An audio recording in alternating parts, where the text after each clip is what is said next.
What's up guys and welcome back sa ating channel. So for today's video guys, magbibigay tayo ng sukat dito sa MCB Box 15 na ginawa natin last video. Yan, ito yung order from Bohol. Yan. So naka-texture na po ito. So yung final natin na pintura nito is bukas. Titirahin na natin. Sa ngayon, hindi muna natin ipa-final yung pintura kasi magde-demo pa tayo nito. Titesting pa natin to sa Joson Carbon for magnet natin na speaker. Yeah. Sa ngayon, share ko muna yung sukat para naman may idea yung mga gustong bumuo ng ganitong klase na box design. Yan. So, panoorin nyo guys hanggang dulo. So, let's go. So, ito guys, yung ating bagong gawa na MCB box, 15 inches. Itong MCB box mga guys, pwede po ito sa indoor, lalong-lalo na sa outdoor. So, yung response dito is for subwoofer, speaker, or pang bass natin sa ating sound system or mini sounds. So, pwede na to pang bahay, pang events, yan, kahit anong events, wedding, okay din to. Depende na sa setup ng ating processors. Yan. So, technique dito guys, kapag MCB box tayo, so pwede tayo mag-load dito ng 500 watts to higher wattage, gaya ng 1000 watts to 2000 watts. Yan. Kung malaki na yung wattage ng speaker na iloload natin, is mainam, is nakadouble po yung dito. Yan. Itong napaka-importante kasi itong nasa gitna is ito yung nagbibigay tibay sa loob para iwas vibration, no? Yan, sa impact ng bass.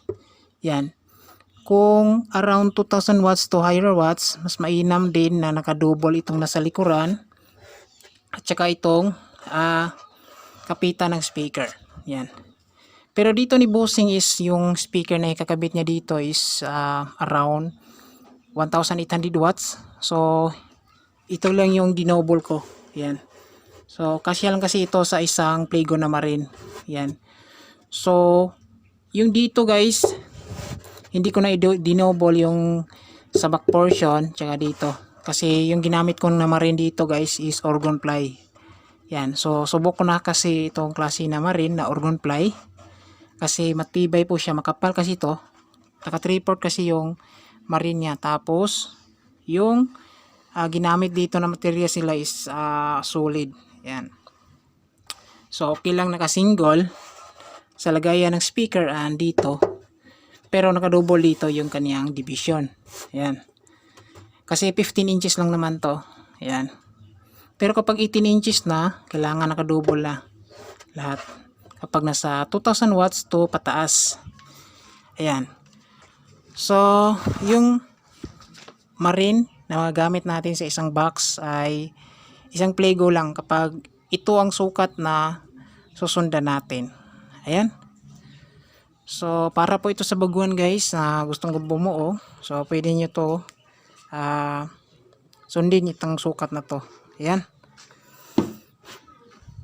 So, dito pala guys, yung sa loob talaga ng sukat natin dito is gumagamit ako ng 18 inches. Ayan. Kasi dito ako nagbabase sa loob sa cuttings natin. Yan, 18 inches. Kasi itong nasa gilid, sa gilid is nakatakdil,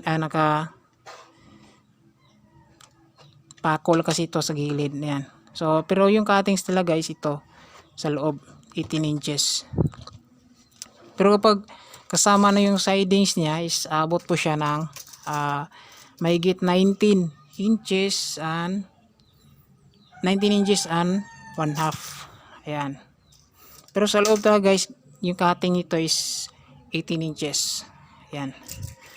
Yung dito naman sa galing likuran tsaka sa harap is yung sukat natin dito is nasa 24 inches or 2 feet na mga guys. Ayan. Tapos yung height naman natin ng mismong box ay ito. yung height natin is naka 30 inches. Ayan.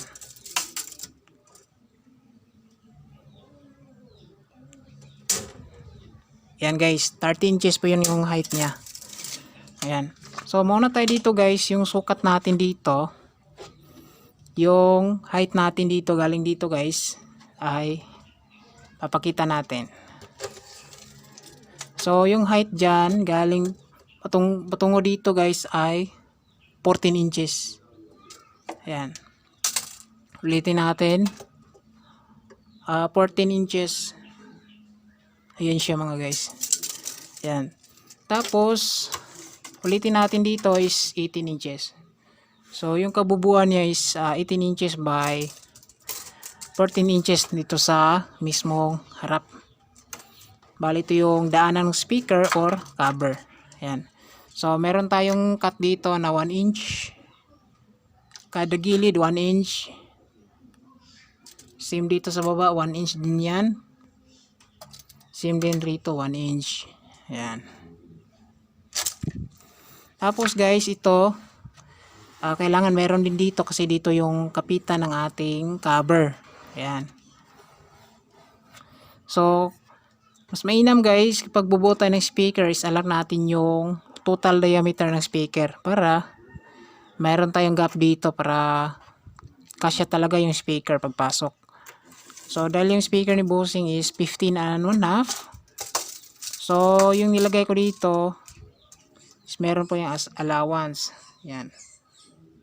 So, lagpas 15 inches and 1/2 yung gap dito para pasok yung diameter ng speaker. Yan. Tapos dito guys, yung ito, sukat nito galing dito sa loob is 2 inches and 1/4 po yan.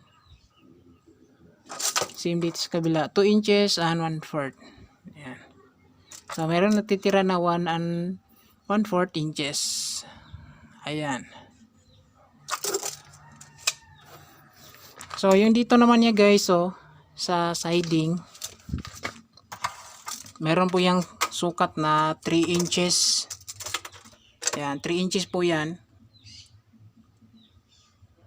3 inches. Ayan. So, dito naman tayo sa dito. Yung haba dito, guys.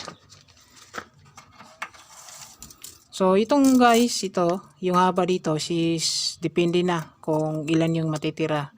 Galing dito sa 14 inches sa taas. Ayan. So, yung sukat ko dito ay 15. Ayan, 15 inches yung natitira. So, hinati natin yan sa 7 inches and 1/2. Yan, para makapaglagay tayo division dito. Yan. So, yung lapad naman dito guys, yung lapad dito is 1 feet. Tapos ito, 6 inches. So, meron akong 1 inches dito.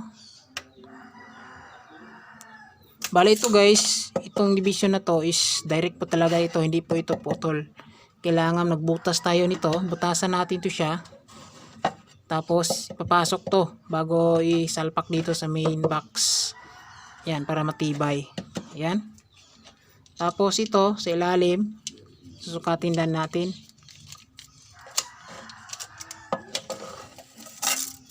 So dito guys, sa ilalim ay mayroong 8 inches. Naka 45 degrees po yan, gamit kayo ng skwala. So yung dito naman is meron po siyang 17 inches. Ayan. Itong sa loob guys, ito ay yung sukat niyan ay 18 inches. Ayan.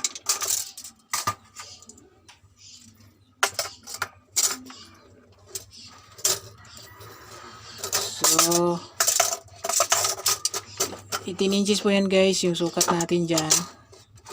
Nakaslant kasi ito guys sa ilalim ng box natin. Pero 18 inches po yan guys. Yan, hindi makita.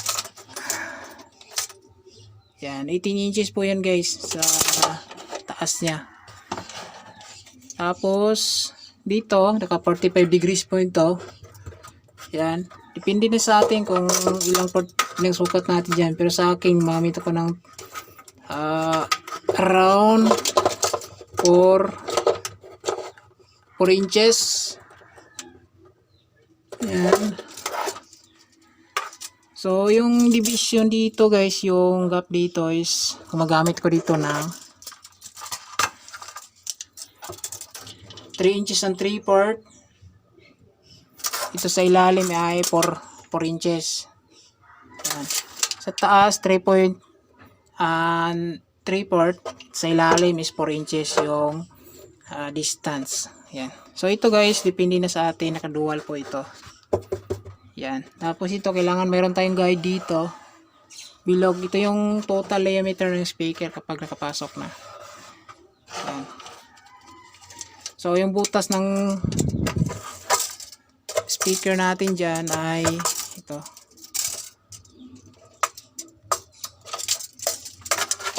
Direct. So 13 and 3/4 yung butas. Tapos meron siyang allowance na 3/4. 3/4 po yan. Yan.